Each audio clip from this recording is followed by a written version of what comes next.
bonsoir à tous. L'économie circulaire est-elle possible outre-mer? D'abord, en quelques mots, comment définir le concept d'économie circulaire? Je vous propose d'utiliser une image. Et si au lieu de jeter, on réparait, on recyclait, on réutilisait?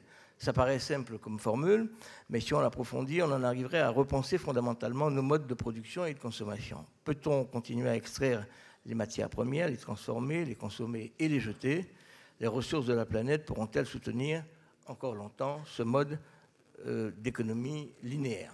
Pour en parler, nous faisons appel au député François-Michel Lambert, qui est président de l'Institut de l'économie circulaire, et à Serge Letchimy, dont le regard circulaire s'est promené sur la mairie de Fort-de-France, la région Martinique, la CTM, et à nouveau sur les bancs de la représentation nationale. Alors, monsieur Letchimy, cette image, cette idée, est-elle une chimère en Outre-mer?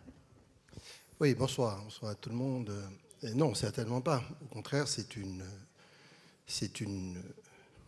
non pas seulement une possibilité, mais pratiquement une obligation. Mais à mon avis, il faut retracer ça, recadrer ça par rapport à l'échelle mondiale. En 70, l'extraction de matières premières était autour de 22 milliards de tonnes. Là, nous sommes environ à 85 milliards d'ici 2020. Et d'ici 2050, on sera à 160-180 milliards d'extraction.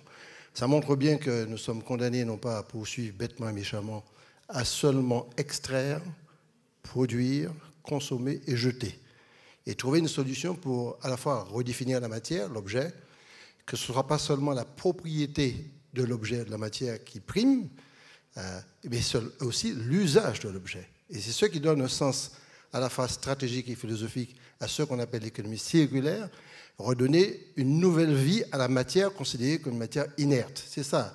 Le processus de vie impose qu'on puisse, à partir des déchets, de ce qui est considéré comme un objet figé, avoir un nouveau processus.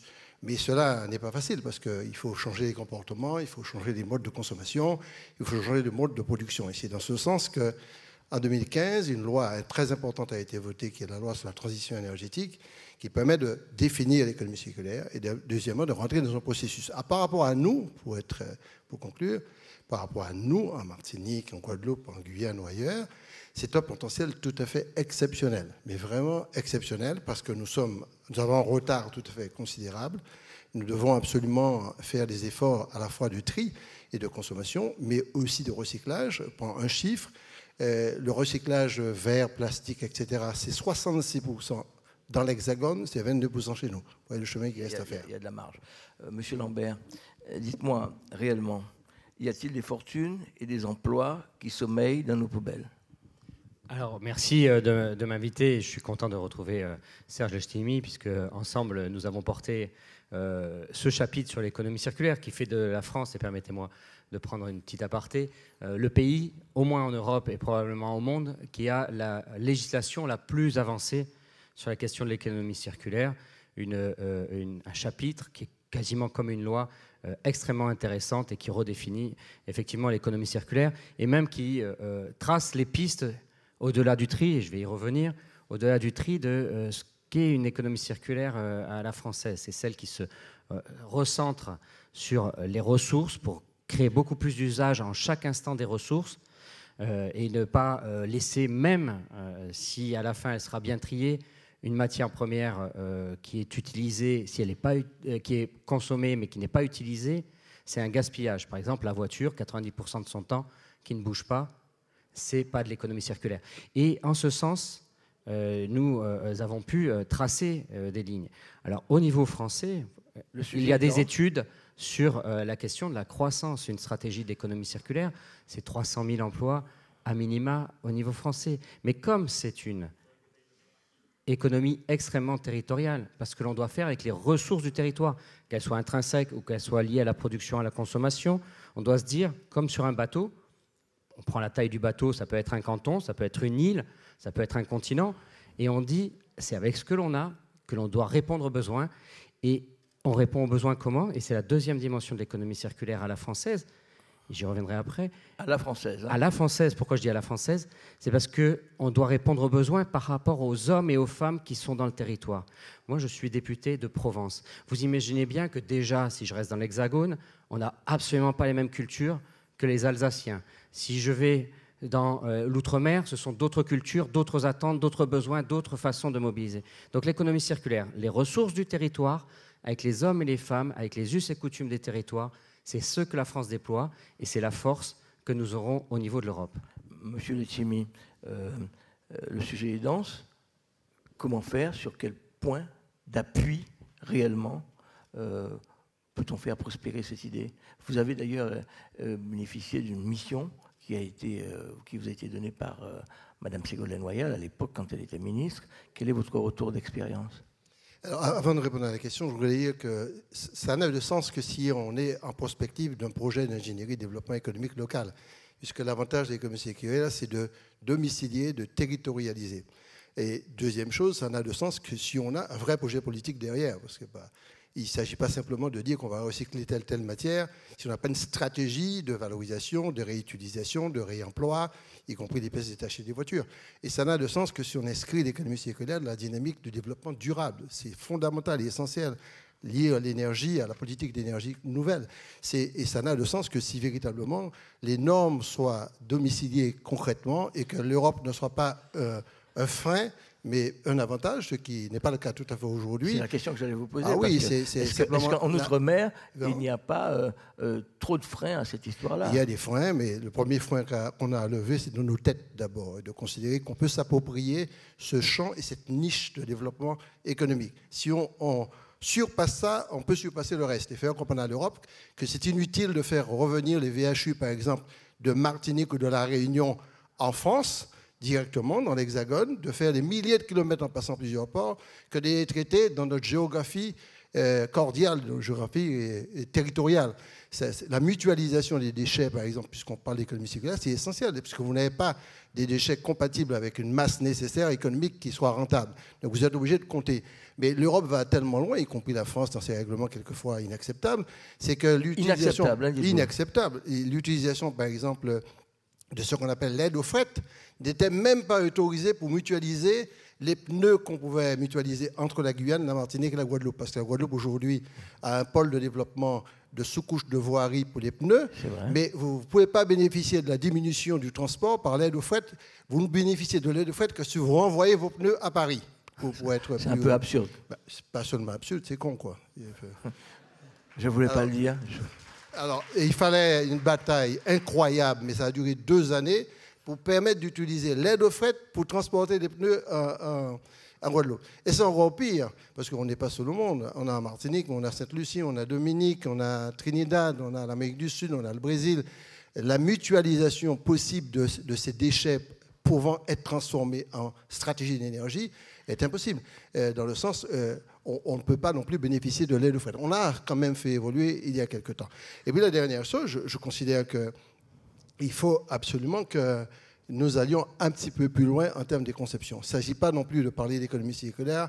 Quand on prend l'exemple des VHU, vous avez, les chiffres sont peut-être alarmants. VHU, pour le véhicule hors d'usage. C'est-à-dire, en créole, c'est épave. Oui. Alors, et ces VHU-là... Bon AGT. Oui, pas toujours AGT. Bon. Et les chiffres sont extrêmement graves. 45 000, c'est le stock annuel. 25 000 traités par an et 60 000 en la RIA. Quand je dis en la RIA, ça veut dire qu'il y a un ravinement, il y a un canal, il boit caillou aussi. Pourquoi pas? Pourquoi pas? Oui, mais il y a beaucoup de personnes qui payent ou qui mettent des cailloux et puis vous cherchez des pièces détachées que vous vendez. Mais entre-temps, moustique là, entre l'année, chikungunya en l'air. Générateur d'autre 45 millions qu'on a dépensé à La Réunion pour réparer les chikungunya, les maladies. C'est complètement stupide et ce qui n'a pas de sens. Ce qui veut dire qu'il y a vraiment une niche qui est à construire, à penser, des stratégies qu'on doit mettre en place, qu'il ne s'agit pas simplement de les décréter et de les déclarer. C'est vraiment un enjeu fondamental pour l'avenir. Et je conclue en disant, si nous voulons sortir de l'économie de masse, d'importation et de consommation, avec un taux de chômage qui atteint 30% à La Réunion, 20% à la Martinique. On doit rechercher des niches de développement parce que je ne vois pas d'espérance pour la jeunesse si on ne va pas dans ce sens-là, ce que tu appelles l'écologie industrielle. C'est-à-dire on peut reconstruire une industrie, on peut retramer une politique de développement local à la condition qu'on ne tutélise pas depuis Paris, depuis Bruxelles et qu'on nous laisse respirer un petit peu dans notre bassin géographique transfrontalier. Alors, monsieur le député Lambert, est-ce que Bruxelles vous laisse respirer, vous qui êtes dans l'Hexagone? Alors, Serge a raison, c'est territorial. Et quand les directives partent de Bruxelles, vous imaginez bien que la compréhension des enjeux territoriaux n'est pas prise en compte. Alors, tout d'abord, permettez-moi de préciser que mercredi prochain, je suis le représentant français pour lancer une plateforme européenne auprès du CESE, du Conseil économique et social de l'Europe, afin justement de peser sur les décisions que pourrait prendre l'Europe et même permettre quelque chose de peut-être, comme vient de le dire Serge, absolument nécessaire dans l'économie circulaire, c'est de l'expérimentation territoriale et également, tu l'as dit en filigrane, mais aussi redonner des marges de manœuvre de normes, des marges de manœuvre de réglementation spécifiques à chaque cas, à chaque territoire. Parce qu'aujourd'hui, on a des contraintes qui sont dues au fait qu'on essaye d'appliquer un aplat de normes sur tout ce qui est l'Europe, et l'Europe, elle est extrêmement diverse. Et l'Europe, la partie française de l'Europe, l'est peut-être plus que tout autre. Donc nous avons aussi à faire en sorte, et c'est mon job en tant que représentant de la France à l'Europe, de demander à ce que dans le cadre de l'économie circulaire, comme on l'a exprimé Serge et moi, ce sont les ressources du territoire, avec les us et coutumes, avec la façon dont on fonctionne dans le territoire, par rapport aux réalités du territoire, que nous construirons, que nous bâtirons cette nouvelle économie. Donc nous avons besoin de ces marges de manœuvre. Alors, deux réponses courtes, puisqu'il ne reste plus que 2 minutes. Est-ce que vos belles idées peuvent être entravées par le travail des lobbies? Oui, mais je pense qu'il ne faut pas regarder les lobbies avec beaucoup de distance et beaucoup de prétention, surtout de manière. Ils sont auprès de vous, non? Non, on a réussi, par exemple, sur le décret VHU que nous avons signé, le décret qui permet d'organiser la collecte, le ramassage, le traitement et l'expédition des VHU dans les centres agréés. Parce que maintenant, il y a des centres agréés en Martinique. On a quand même fait d'énormes progrès. D'énormes progrès. Depuis une dizaine d'années, vous avez des professionnels qui ont vraiment travaillé. Le problème, c'est surtout d'impliquer, et notamment les lobbying. Vous traduisez dans les lobbying souvent les concessionnaires. C'est-à-dire, pour prendre l'exemple des VHU, ce sont ceux qui importent. C'est-à-dire ceux qui font venir les voitures en Martinique, en Guadeloupe, en Guyane. Mais comme dans ce principe-là, les pollueurs ne sont pas les payeurs, la question qu'on peut se poser, lorsque la voiture est vendue, ça a un prix, lorsque la voiture est dans la rue, ça n'a pas de prix. Donc, qui enlève la voiture? Depuis des années, ce sont les maires qui enlèvent la voiture. Ça coûte un prix. Donc, nous avons, soit on rentre dans ce qu'on appelle la filière REP, avec une responsabilité assumée du propriétaire producteur de voitures, ou soit on met en place des filières d'éco-organismes avec une fiscalité propre à la voiture vendue. Nous avons trouvé un compromis à travers ce décret, puisque nous avons décidé qu'avec les concessionnaires, on allait trouver un dispositif de ramassage, premièrement, non pas par les mairies qui dépensent, mais par ces personnes-là, et deuxièmement, qu'on trouve aussi une méthode pour construire des filières à partir de filières. Vous savez, dans une voiture, vous avez du plastique, vous avez du métal, etc. Donc les concessionnaires ou les lobbying, il faut les impliquer dans une dynamique de territorialisation du développement. Je pense honnêtement, j'espère que ce mot ne va pas faire peur, mais tant que nous resterons dans une dépendance mécanique par rapport à ce que vous appelez la métropole, terme que je n'aime pas du tout d'ailleurs, que je trouve totalement barbare, parce qu'à partir du moment qu'il y a une métropole, il y a une colonie, quoi. Il n'y a pas de colonie. Oui, mais c'est important. Mais il faut absolument avoir un minimum d'autonomie de développement, ce qu'on appelle l'autonomie de développement, une autonomie de pensée, de construction d'une ingénierie, parce qu'on est dans une nouvelle ère, et il ne faut pas que cette nouvelle ère nous soit donnée, et qu'on soit en mesure de conquérir cette ère par nous-mêmes. Je vous remercie. 30 secondes. Plus court. Les entreprises se mobilisent. Nous en voyons beaucoup. Pourquoi? Parce que ce sont des marges de progrès, des marges de création de valeur ajoutée. Elles peuvent retrouver, par rapport à la concurrence mondiale, dans une recherche d'anti-gaspi, les opportunités de nouvelles richesses, de création d'emplois, à condition de travailler collectif. Et pour moi, j'en finirai là-dessus, le plus important dans l'économie circulaire, comme c'est les territoires, les hommes, le plus important, l'outil le plus important, c'est la machine à café. Parce que c'est à la machine à café que se rencontrent ceux qui ne devaient pas se rencontrer, qui partagent quelque chose, un intérêt commun et qui repartent de l'avant avec un partage d'intelligence commune. Merci à vous deux.